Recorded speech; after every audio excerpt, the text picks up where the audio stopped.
जैसे कि मैं बीइंग अ टीचर, अब जब मेरे पास आंसर शीट्स आती हैं चेक करने के लिए, तो फुल ऑन फुल देते हुए थोड़ा-सा लगता है कि कहीं तो कुछ प्रॉब्लम तो होगी। तो उस चीज़ को मैं देखते हुए ये कहूँगी कि मैं इसको 9.5 की रेटिंग दूँगी।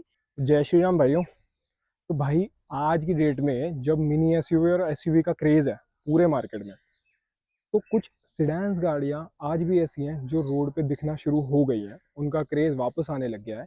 जैसे कि ये गाड़ी है, पिछले 10 से 12 दिन हो चुके हैं ये गाड़ी मेरे को कोई ना कोई नया मॉडल दिखता ही दिखता है, मतलब कोई ना कोई नया बंदा इस गाड़ी को खरीद ही रहा है। नई गाड़ी मेरे को ये रोड पे दिखती ही दिखती है। तो अब ये कौन सी गाड़ी है, इसका क्या ओवरऑल फीडबैक है, ये गाड़ी भी इस जिन जो भी ये ओन करते हैं उन्होंने क्यों ली है, तो इस वीडियो में हम यही बात करेंगे।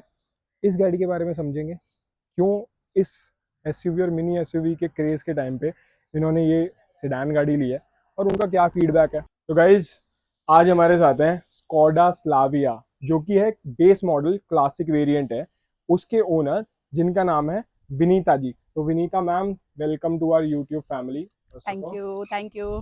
तो अब विनीता मैम से समझते हैं इस गाड़ी के बारे में कि क्यों ली, क्या ओनरशिप एक्सपीरियंस है, और जिस टाइम पे मिनी एसयूवी और एसयूवी का क्रेज था उस टाइम पे सिडान गाड़ी लेने का क्या मतलब था। तो मैम, सबसे पहला क्वेश्चन आपसे यही है कि आपने, इतने सारे लोग आज की डेट में मिनी एसयूवी और एसयूवी गाड़ियां खरीदते हैं, बट आपने आउट ऑफ द बॉक्स जाके कैसे डिसाइड किया कि मेरे को एक सिडान गाड़ी लेनी चाहिए और स्कोडा की लेनी चाहिए, स्लाविया लेनी चाहिए, वो आप बताओ। हाँ जी। देखिए, इंडिया है, इंडिया में भेड़-चाल चलती है। अभी एक्सयूवी का नाम जिस तरह से चल रहा था, जिस दौर में मैंने ली है ये, लगभग मुझे 1 डेढ़ साल हो गया इसे लिए हुए। तो उस टाइम पे एक्सयूवी का मान लिया कल्चर चल रहा था, लेकिन मुझे लीक से हट के कुछ करना चाह रही थी मैं।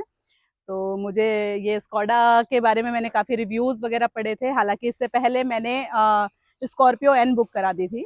पर बुकिंग के बाद में फिर एक शोरूम दिखा स्कोडा का, तो फिर हम उसमें एंटर करे और इसके बारे में काफ़ी कुछ जानकारी ली। तो ये हमारे बजट फ्रेंडली लगी सबसे बड़ी बात तो सोचा एक बार ट्रायल लेके देखते हैं। जिस टाइम पे फिर गाड़ी चलाई, तो जो हमने स्कॉर्पियो एन चलाई और इसमें चलाई तो काफ़ी डिफरेंस दिखा। और सबसे बड़ी बात ये आई कैचिंग बहुत ज़्यादा लगी। जाते के साथ ही करेक्ट। जैसे देखा हमने, तो लगा कि एक लग्जरी गाड़ी है। तो लगा कि एक बार ट्रायल ले लेना चाहिए कि जब गाड़ी चेंज करनी ही है तो अपने मन के मुताबिक क्यों ना की जाए। करेक्ट। तो मतलब इनका बेसिक मेन रीजन यही था स्कोडा लेने का, एक तो प्रीमियम फील, लुक्स, प्लस कि भेड़ चाल में नहीं चलना था कि हर कोई एसयूवी मिनी एसयूवी ले रहा है, तो मैंने इसलिए सेडान गाड़ी ली। मैम, जब आप ये गाड़ी लेने गए तो आपके पास दो ऑप्शन और होंगे, दो क्या तीन ऑप्शन और होंगे। बिल्कुल। एक होगा वर्ना का, एक होगा होंडा सिटी का, एक होगा आपके पास वर्टस का। तो आपने तब भी स्कोडा स्लाविया ही क्यों ली? हाँ जी। देखिए, वर्ना गाड़ी मैंने चलाई हुई है। अगर कंपैरिजन किया जाए इस गाड़ी में और वर्ना में, काफ़ी डिफरेंसेस हैं। ये गाड़ी जिस तरह से क्लच इसका चलता है स्मूथ, उतना वर्ना का नहीं है, ठीक है। जो मेरा एक्सपीरियंस है उसके अकॉर्डिंग। और दूसरा, वर्टिस गाड़ी की अगर हम बात करें, हम्म। देखिए इसके लुक और उसके लुक में अगर आप देखेंगे तो ये एक लग्जरी लुक देती है। हम्म। बहुत ज़्यादा आप पॉकेट पे अगर ध्यान ना दें, तो गाड़ियाँ दोनों ऑलमोस्ट सिमिलर पड़ती हैं। हाँ, करेक्ट। लेकिन जिस हिसाब से इसका लुक है, तो ये मुझे बेस्ट लगा ये। और रही बात होंडा सिटी की, देखिए होंडा सिटी अपने आप में कभी ड्रीम कार हुआ करती थी सबकी, लेकिन उसके मुकाबले इसकी परफॉर्मेंस मुझे बहुत अच्छी लगी। तो मैम, आपको ये गाड़ी ऑन रोड कितनी पड़ी? ये 14 के अंडर हमें पड़ गई, अच्छा। लगभग 13.75 अराउंड हम लोगों को ये पड़ी है। हम्म। इसका पता किया ये कितने देर में मिलेगी हमें, हाँ। कितना दिन, इसको हम लोगों को लगा शायद इसके लिए साल 6 महीने हमें वेट करना पड़ जाए। हम्म। लेकिन बुकिंग के विद इन 1 आवर उन्होंने बोला कि आप गाड़ी ले सकते हैं। तो आपको सेम ही डे मिल गई, मतलब आप ये। हाँ जी, सेम डे। तो हालांकि हमने उठाई नेक्स्ट डे थी, हाँ। लेकिन हमने बुकिंग सेम डे कर दी थी। Now the most important question is कि मैम, इसमें आपको सिटी में और हाईवे में माइलेज कितनी मिलती है? देखिए, अभी ज़्यादा तो मेरा सिटी में ही चल रही है गाड़ी। मैं दिल्ली में वर्किंग हूँ, तो दिल्ली का क्राउड आप लोगों को पता है कि रोड पे किस कैसा क्राउड रहता है। बट ठीक चल रही है गाड़ी। ऐसा सुपर्ब नहीं कहेंगे, लेकिन गाड़ी की एवरेज अच्छी निकल रही है। 9 टू 10 की एवरेज ऑलमोस्ट दे देती है ये, सिटी में। सिटी में एवरेज दे देती है। और अगर हम हाईवे की बात करें, जैसे मैं राजस्थान से बिलोंग करती हूँ, तो हमारा हर मंथ में ऑलमोस्ट जाना हो ही जाता है। तो हाईवे पे तो ये गाड़ी अच्छा खासा माइलेज दे देती है, 15 अराउंड देती है। मतलब 15 अराउंड आपको माइलेज मिल जाता है। बिल्कुल। इस गाड़ी में जैसे अब ये मैनुअल गाड़ी है, ठीक है, आप दिल्ली में चलाते हो, आप गुड़गांव भी जाते ही होंगे कभी ना कभी, गाजियाबाद, नोएडा, तो आपकी काफ़ी रनिंग रहती होगी हाँ दिल्ली जी। एनसीआर और दिल्ली एरिया में। तो अब मैनुअल गाड़ी में क्लच क्लच इन्वॉल्व हो जाता है बाय डिफॉल्ट। तो इसका क्लच का परफॉर्मेंस कैसा है? एज इनकी क्लच स्मूथ है, लाइटर है, कैसा हाँ है? जी। जैसे गाड़ी ड्राइव करने के बाद में पता चल ही जाता है। अभी तो मैं पिछले 1 साल से गाड़ी ड्राइव कर रही हूँ और पहले भी मैंने काफ़ी गाड़ियाँ ड्राइव की हैं। मैंने स्टार्टिंग में 2002 से ऑल्टो से स्टार्ट किया था। ऑल्टो, उसके बाद वैगनार, उसके बाद स्विफ्ट डिज़ायर, औरा, और अब मैंने ये चेंज की है। तो जितनी भी मैंने अब तक गाड़ियाँ चलाई हैं, सबसे ज़्यादा मैं कहूँगी स्मूथ यही है।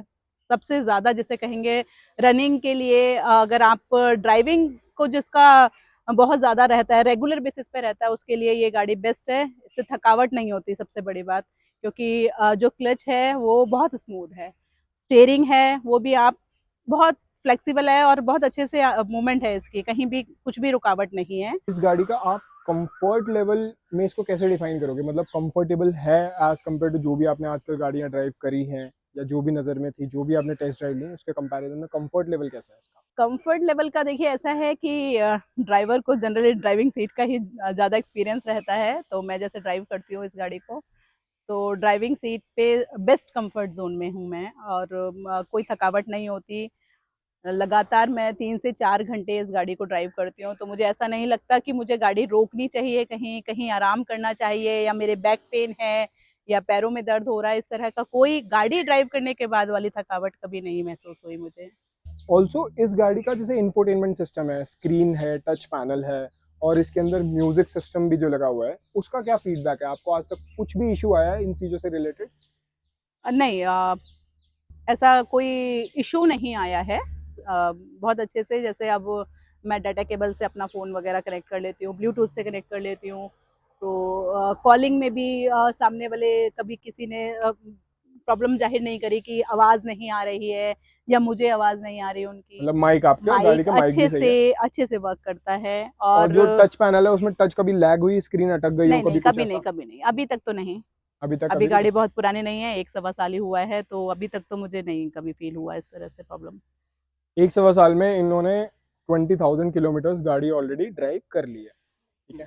तो नाउ बल्कि स्क्रीन पे जैसे मैं स्टार्ट करती हूँ तो कभी-कभार ध्यान नहीं देते हैं कि बहुत ज़्यादा दिन हो गए एयर भरवाए हुए, या कुछ इस तरह का नोटिफ़िकेशन उस पे आपको गाड़ी स्टार्ट करते ही आ जाएगा मतलब कि क्या अलर्ट्स अलर्ट्स नोटिफिकेशन आ आते जाते हैं। हैं उस पे। तो मैम अब स्कॉडा की गाड़ी ली है, हुँ, हुँ, हुँ। इंडिया में ना लोग डरते हैं थोड़ा सा कि स्कॉडा के पार्ट्स अगर खराब हो गए हुँ, तो हुँ। बहुत ज्यादा कॉस्टली लगेंगे।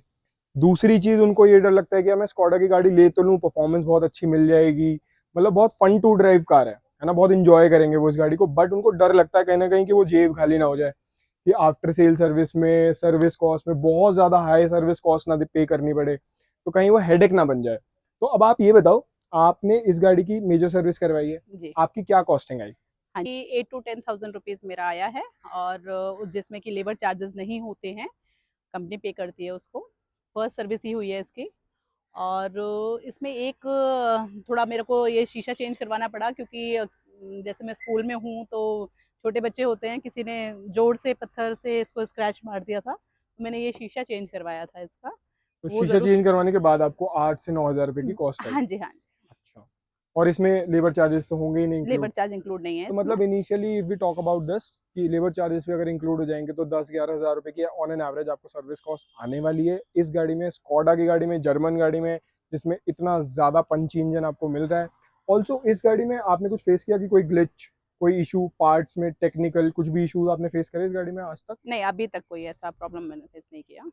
ठीक है, तो मतलब परफेक्ट है स्कॉडा, मतलब जैसा कि इसका नाम है, जैसा कि इसके फीडबैक हैं, जैसा कि सब लोग इसके बारे में बात करते हैं, no issues after a particular sales. अब मैम से समझते हैं इस गाड़ी के पॉजिटिव्स के बारे में, कि उनको इस गाड़ी में अच्छा क्या लगा अभी तक 20,000 किलोमीटर ड्राइव करने के बाद तक की उनकी जर्नी क्या है। मैम आप पॉजिटिव्स बताओ, इस गाड़ी की क्या पॉजिटिव्स हैं? हाँ जी, सबसे पहला पॉज़िटिव पॉइंट तो मैं यही कहूँगी कि जैसे अभी तक मैंने जितनी भी गाड़ी ड्राइव की हैं, तो उसमें सबसे प्रीमियम गाड़ी इसी को बोलेंगे कि इसमें से हम्म। मुझे एक अलग फ़ील आता है। दूसरी बात, जैसे कि मुझे पहले डराया गया था कि इसका ग्राउंड क्लियरेंस अच्छा नहीं होगा। जैसा कि हम्म। पहले मैं स्कॉर्पियो एन पे जा रही थी तो उसका ग्राउंड क्लियरेंस अच्छा खासा बताते हैं, लेकिन जैसे अब मैंने इसमें एक्सपीरियंस फील किया है तो इसका ग्राउंड क्लियरेंस बहुत अच्छा खासा है। हाँ, ग्राउंड और क्लियरेंस तो उसका बाय डिफॉल्ट 179 mm का है, तो वो तो टेक केयर किया ही है स्कॉडा ने, तो हाँ वो जी, तो अच्छा है। और जैसे मेरा मैंने बताया कि मेरा अप डाउन होता है, राजस्थान में मैं जाती हूँ तो गांव देहात में भी ये गाड़ी ऐसा लगता है कि सिर्फ लग्जरी लुक है तो ये लग्जरी रोड्स पे ही चलेगी, ऐसा नहीं है। बहुत अप डाउन वाले रोड्स पे भी मैंने रफ इसको एंड टफ। ड्राइव किया है और रफ एंड टफ गाड़ी है। ऐसे मुझे अभी तक कोई प्रॉब्लम नहीं आई कि कीचड़ में कहीं फंस गई हो या कहीं किसी टीले पर अटक गई हो, इस तरह का प्रॉब्लम मुझे अभी तक अभी फेस तक नहीं नहीं करना आया। पड़ा है। कि जैसा कि बेस मॉडल है जो मैंने लिया है हाँ। और पॉकेट फ्रेंडली रहा बेस मॉडल, लेकिन बेस मॉडल होने का मतलब ये नहीं है कि इसमें जो क्वालिटीज मुझे इसमें गाड़ी में चाहिए थी, वो फीचर्स जो चाहिए थे वो सारे अवेलेबल हैं इसमें। जो हम्म। कि मैं अगर किसी भी उसमें जाती, किसी और दूसरे गाड़ी को देखती मैं, तो उसमें बेस मॉडल अगर मैं लेती तो उसमें ये सारे फीचर्स नहीं मिल पाते। तो यहाँ पे जैसे बात हो रही है जैसे टच स्क्रीन होती है, यहाँ पे बात हो रही है म्यूजिक सिस्टम की, तो वो सारे के सारे फीचर्स इसके बेस मॉडल में ही मिल गए। जैसे इसका जो स्पेस है वो 521 लीटर बूट स्पेस है, जो कि हाँ। बहुत बेस्ट जिसे बोलेंगे वो स्पेस है, जो कि मेरा करेक्ट। यूज भी होता है। और इसीलिए, और दूसरा एक है कि ये बहुत सेफ गाड़ी है। अभी आप हाईवेज राइट। पे मैं जैसे ड्राइव करती हूँ इस गाड़ी को, तो मुझे कभी ऐसा नहीं लगा कि गाड़ी अगर 100, 110, 120 पे पहुंच गई है तो मुझे अनसेफ फील हो रहा हो या वाइब्रेटिंग गाड़ी में कुछ इस तरह का लग रहा हो, ऐसा कभी फील नहीं हुआ। गाड़ी बाय डिफॉल्ट बहुत वैसे सेफ है। 5 स्टार गाड़ी है, 5 स्टार। 6 एयर बैग्स आते ही हैं, तो हाँ जी। सेफ्टी तो वैसे ही टेक केयर हो। तो मैम अगर बात करी जाए, आपको कुछ इस गाड़ी में नेगेटिव्स लगते हैं?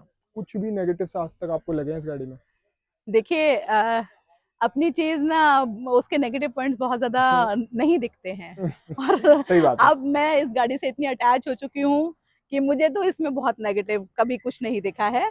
हाँ, लेकिन एक चीज मैं ये कहूंगी कि जैसे दिल्ली में बहुत पार्किंग के टाइम पे काफी कंजेस्टेड एरियाज में, हम्म। जैसे मार्केट जाना हो हाँ हाँ तो हाँ। गाड़ी लगानी हो, थोड़ा सा एक कहीं ना कहीं ये लगता है कि गाड़ी लंबी है, पार्किंग। तो पार्किंग का हल्का सा लगता है कि इतने कम स्पेस में लग पाएगी या नहीं, क्योंकि ऐसे थोड़ी थोड़े स्पेस ही मिल पाता है गाड़ी के लिए। अगर छोटी गाड़ी हो तो सोचना ना पड़े, लेकिन अभी इसके लिए थोड़ा सा कॉन्शियस होना पड़ता है कि लंबी गाड़ी है, इस प्रॉपर स्पेस में लग पाएगी या नहीं। पार्किंग के अलावा एक चीज और, जैसे कि जो मैंने प्लान किया था उसके अकॉर्डिंग मैं कहूँगी ये बहुत बेस्ट है गाड़ी, लेकिन फिर भी अगर इसका माइलेज अगर देखा जाए तो जो वर्किंग क्लास लोग हैं वो चाहते हैं कि माइलेज अच्छे से अच्छा अच्छा गाड़ी मिले। दे पाए।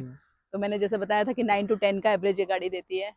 अगर ये गाड़ी सिटी में भी 12-13 का एवरेज दे दे तो मैं कहूँगी इससे बेस्ट गाड़ी कोई नहीं है फिर इस रेंज में। मैम आप इस गाड़ी को कितना रेट करोगे आउट ऑफ 10? क्या रिकमेंड करोगे? देखिए, इस चीज़ को मैं अपने एक्सपीरियंस से जोड़ती हूँ।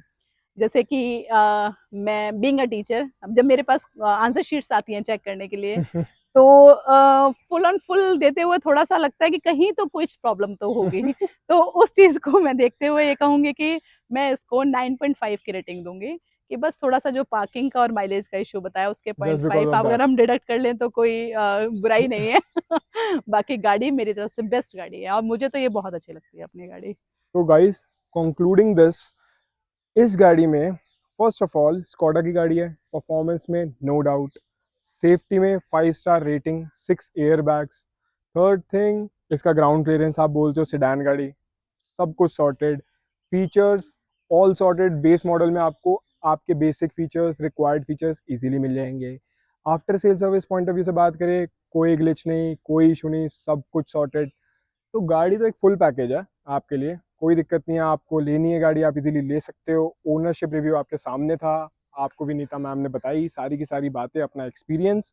तो यही था भाई इस वीडियो में। Thank you so much guys for watching this video. बने रहिए मेरे यूट्यूब चैनल पे which is drive with Bharat. अब मिलते हैं आपसे अगली वीडियो में, तब तक के लिए मेरे भाई जय श्री राम।